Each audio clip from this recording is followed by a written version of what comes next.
سابق عامر جنرل ضیاء الحق کے فرزند اعجاز الحق نے ترک خبر رساں ایجنسی کو ایک تہلکہ خیز انٹرویو دیا ہے، جس میں انہوں نے اپنے والد کی حادثاتی موت کے حوالے سے دعویٰ کیا ہے کہ پاکستان کے آرمی چیف بننے والے جنرل مرزا اسلم بیگ کا ایک بڑا ہاتھ تھا۔ اس کے ساتھ ساتھ انہوں نے major general retired Mahmood Ali Durrani پر بھی الزام لگایا ہے کہ انہوں نے بطور ملٹری سیکرٹری جنرل ضیاء الحق کو قائل کیا تھا کہ وہ بہاولپور میں 17 اگست 1988 کو ہونے والی ٹینکوں کی مشقیں ضرور دیکھنے آئیں، جہاں سے واپسی کے لیے فضا میں بلند ہونے کے چند ہی لمحوں بعد جنرل ضیاء کا طیارہ C-130 زمین پر آ گرا تھا۔ اس طیارے میں جنرل ضیاء کے ساتھ ساتھ پاکستان کے joint chiefs of staff committee اور سابق DG ISI جنرل اختر عبد الرحمان، جنرل ضیاء کے قریبی ساتھی بریگیڈیئر صدیق سالک، پاکستان میں امریکی سفیر آرنلڈ لیوس رافیل سمیت 31 افراد لقمہ اجل بن گئے تھے۔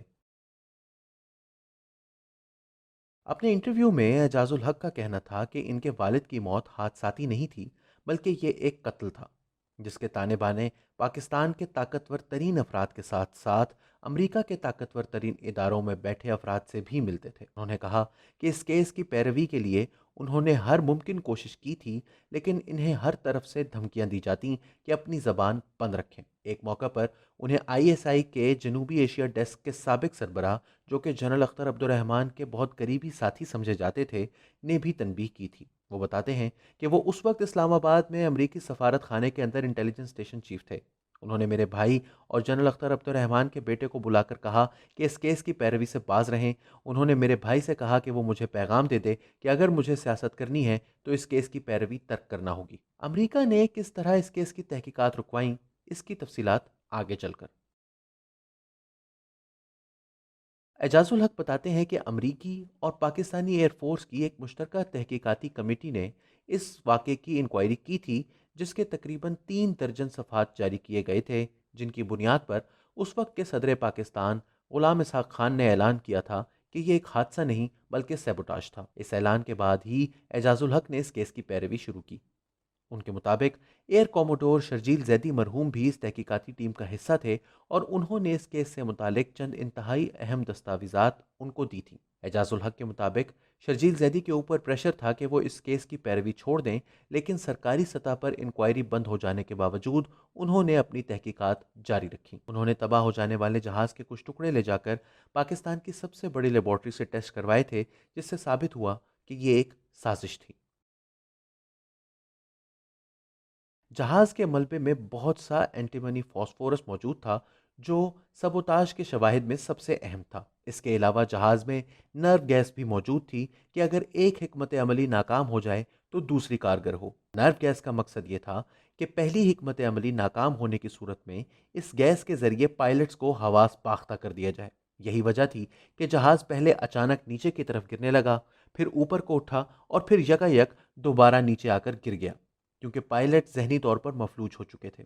بعد ازاں طیارہ حادثے میں مرنے والوں کی پوسٹ مارٹم رپورٹ بھی کبھی منظر عام پر نہیں لائی گئی۔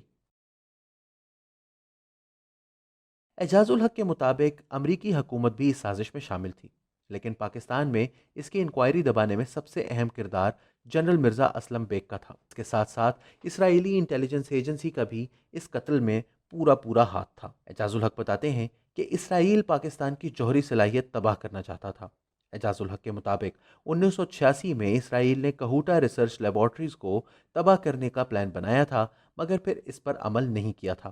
تاہم ایک ایئر فورس افسر اکرم آوان بھی 1986 والی سازش کی تحقیقات کے دوران گرفتار ہوا تھا، جس کے تعلقات موساد اور را سے تھے۔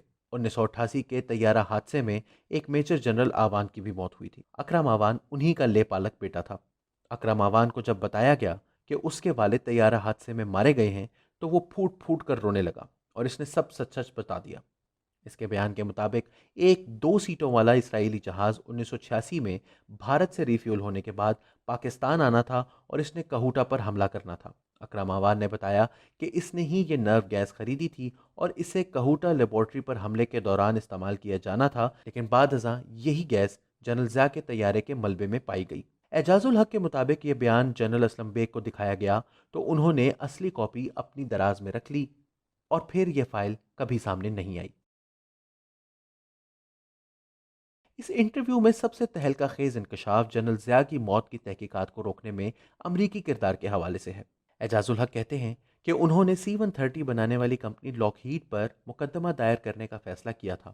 ان کو امید تھی کہ کمپنی یہ تسلیم نہیں کر سکے گی کہ اس کے جہاز میں کوئی فنی خرابی تھی، جس سے یہ ثابت ہو جائے گا کہ جہاز حادثے کا شکار نہیں ہوا۔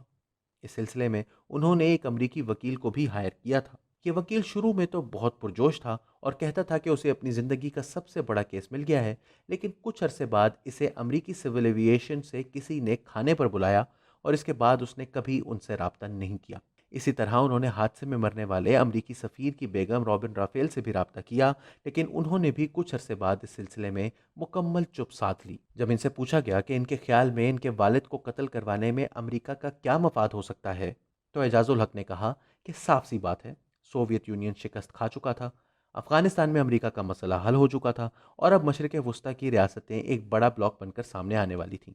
ساتھ ہی جنرل ضیاء کے بنگلہ دیشی جرنیلوں سے بھی بہترین تعلقات تھے، اور یہ نہ بھارت کے لیے قابل قبول تھا اور نہ امریکہ کے لیے۔ پاکستان کے جوہری پروگرام کے جنرل ضیاء کی ہلاکت میں کردار پر اعجاز الحق کا کہنا تھا کہ یہ بالکل ایک بہت بڑی وجہ تھی، کیونکہ ضیاء نے امریکہ سے افغانستان جنگ کے عوض پاکستان کے جوہری پروگرام کو نظر انداز کرنے کی شرط بنوا رکھی تھی، اور بھارت بھی اس پروگرام سے خائف تھا۔ تاہم واضح رہے کہ سینئر صحافی خالد احمد اپنی کتاب سیکٹیرین وار میں جنرل ضیاء کی موت میں پاکستان کے جوہری منصوبے کا ہاتھ تو بتاتے ہیں، لیکن ان کے نزدیک اس میں بھارتی سازش کا پہلو کم اور پاکستان کے اندر نظریاتی خلیج کا کردار زیادہ تھا۔ خالد احمد کے مطابق جنرل اسلم بیگ کا نظریہ یہ تھا کہ جوہری طاقت پر صرف چند امیر ملکوں کا حق نہیں، اور دنیا میں نیوکلیئر جنگ کا خطرہ ایک ہی صورت میں ٹل سکتا ہے کہ اگر دنیا کے تمام ممالک کے پاس یہ صلاحیت آ جائے۔ اس سلسلے میں وہ ایران سمیت مختلف اسلامی ممالک کو یہ ٹیکنالوجی فراہم کرنا چاہتے تھے۔